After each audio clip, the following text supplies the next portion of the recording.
On February 9th, just a few days ago as of recording this, the most recent Nintendo Direct aired, showcasing a large number of games that would make up the first half of 2022, along with a few others that would release in the second half. It features stuff like a new Fire Emblem Warriors game, a new Mario Strikers game, more news on Kirby and the Forgotten Land, and, of course, Xenoblade Chronicles 3, which I have given my unscripted thoughts on in a recent video. Besides those highlights, there was another bit of major news in the Direct, that being, Mario Kart 8 Deluxe will be getting actual DLC in the form of the Booster Course Pass, which, over time, up until the end of 2023, would add 48 new, 48 retro courses to MK8 Deluxe's already huge lineup of 48, meaning the lineup of playable tracks will eventually total 96. That's kind of insane, wouldn't you say?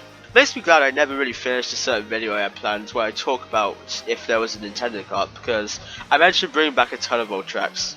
I got my wish, I guess. However, this news isn't without controversy. See, the Booster Course Pass, as mentioned, will allow you to play 48 more tracks over the distribution period up to the end of 2023. And you know, that's fine, it's a good way of keeping people coming back and keeping interest in their best-selling Switch game, but not knowing what to expect can leave some wary on buying the pass immediately. And yeah, sure, we'll know in time, but as of now, we only know the first 8 tracks that are going to be added, which for me personally is a problem. Let's look back at the fighter passes for Smash Ultimate, for example. See, there I didn't put down my money immediately and instead waited until I had an idea for what the majority of the fighter pass was going to be. In fighter pass 1's case, around when Banjo-Kazooie was revealed, and in 2's case, when Sephiroth was revealed. You could argue what I'm saying is not really a valid criticism. This method allowing the devs more time to work on the DLC and all, but in that case, why not just wait until at least half the pass is finished? Whatever, that's just how I personally feel about the distribution method.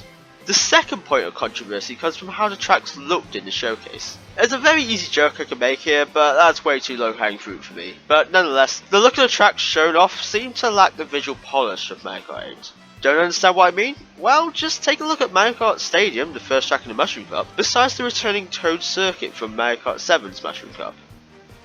Your argument may be, oh, well, Toad Circuit is a returning track, not a new one, so of course it's not going to look as good. To which I say, compare Wario's Gold Mine in Mario Kart Wii's Flower Cup to Wario's Gold Mine in Mario Kart 8's Triforce Cup. You see it, right? There's a bit of contrast in the visual department here.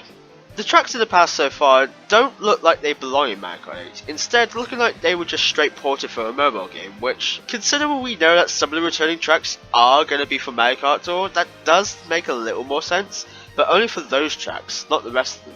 Perhaps this is a way of cutting down on dev time, which is always good.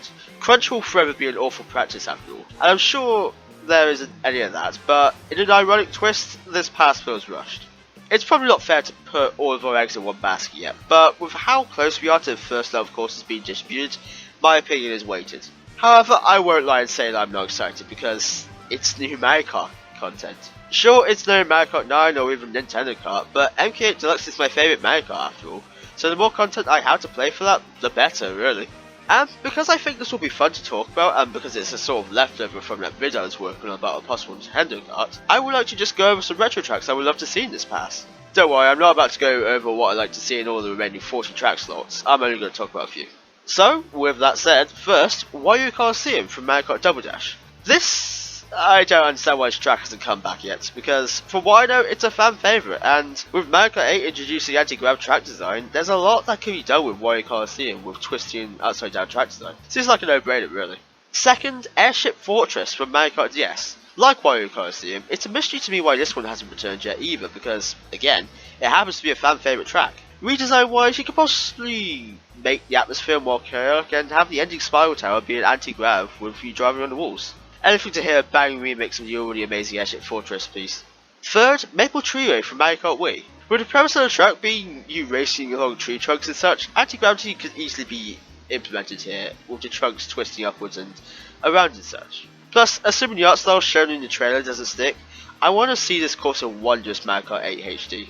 Tell me you wouldn't want the same thing. And fourth, Wuhu Mountain from Mario Kart 7. Straight up, I just want to see this course in HD, I think it will look really pretty. I'm quite the sucker for visuals, even if they aren't my top priority. And there you go, those were my thoughts on the new Booster Course Pass and some of what I would like to see. Very brief, I know, but to be fair, there was not a huge deal to talk about yet, even if the idea of more Mario Kart content is already big enough. But hey, when it's all done, maybe I'll make a video on my thoughts of every track added in the Battle Course Pass, similar to how I did with every Smash Ultimate DLC fighter, but that's quite a ways off yet. So for now, all we can do is look forward to what Nintendo possibly has to offer us with the pass.